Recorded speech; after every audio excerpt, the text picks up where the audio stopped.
C'est toujours aussi facile de parler avec toi. Ah, ben voilà, vous vous êtes retrouvés tous les deux. Oh, ton mari est en train de raconter une histoire tellement dépliante de là-bas. Au fait, bravo Georges, tu t'es distingué, je te remercie. Jacques a été choqué par ton attitude. Hein. Non mais franchement, mais quelle façon de dire bonjour. Hein. Je comptais justement aller m'excuser, Tantine. Je vais lui chanter une petite ballade, ou même un poème de bienvenue. Je suis sûr qu'il y sera sensible. Et justement, je comptais passer ce soir. Nous sommes bien d'accord. À tout à l'heure.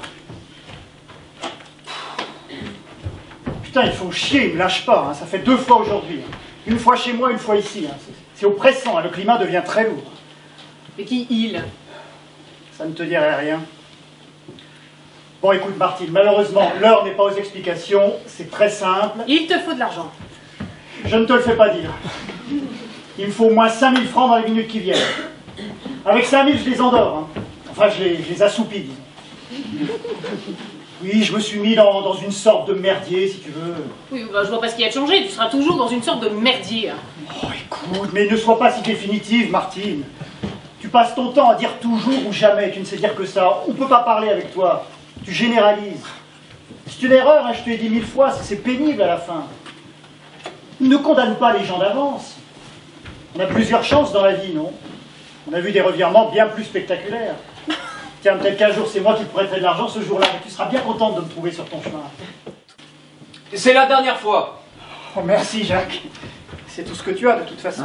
Non, non, mais ça va, c'est déjà très gentil, mais ça va les calmer un moment. Jacques, je voudrais pas me mêler, mais j'ai l'impression que ça sent brûlé. Ah bon? Bah non, c'est l'odeur normale, ça. Tu sens quelque chose, toi? Non, moi, je n'ai pas de nez, moi.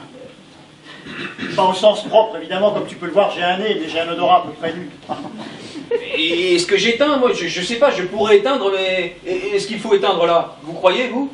Ça dépend. Si c'est un plat qui se mange brûlé, il faut laisser encore un peu. Moi, je ne sens rien, moi. Ah si, quoique. Ah si, oui, oui. Mais elle est où, Martine? Elle est où? Oh, qu'est-ce qu'on fait? Regarde. Quoi, regarde? Regarde dans le four, tu verras bien. Ah, c'est tout noir. Non, tu veux pas appeler Martine, Fred? Ah non, non, moi, il faut que j'y aille, il m'attend. Bon, et je reviens tout de suite, hein. Je fais l'aller-retour, vous m'attendez pour commencer. Elle est magnifique. Tu as remarqué que personne n'a touché la bûche? Vous êtes bourré de pistaches. Bûche pareille que j'ai fait faire. C'était pourtant une bonne idée, une bûche glacée en juin. Bah écoute, Tinou, c'est pas dramatique, ça se garde.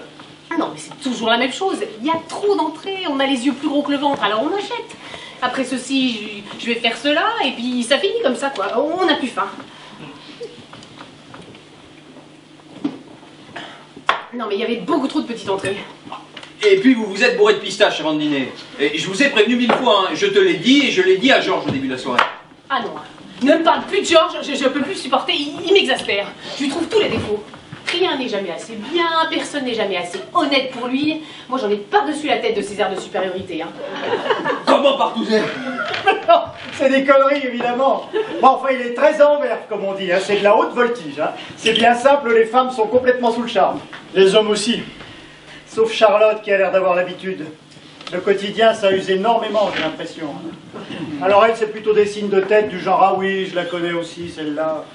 Enfin, très, très compréhensive, très sympathique. J'accroche pas mal avec elle, d'ailleurs. C'est quand même quelqu'un qui a des responsabilités dans un canard qui se vend à des milliers d'exemplaires. C'est incroyable ce que tu nous racontes là.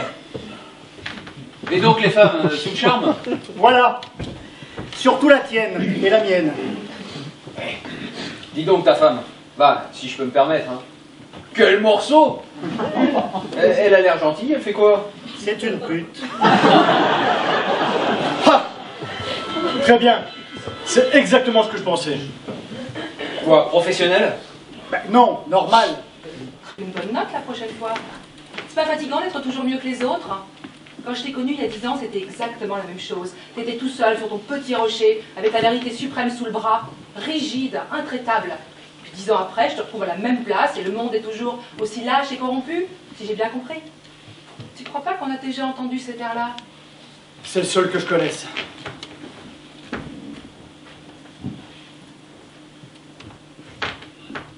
Il y a 10 ans, si tu m'avais dit oui, tu serais peut-être avec moi sur mon petit rocher. Je vais voir où ils en sont.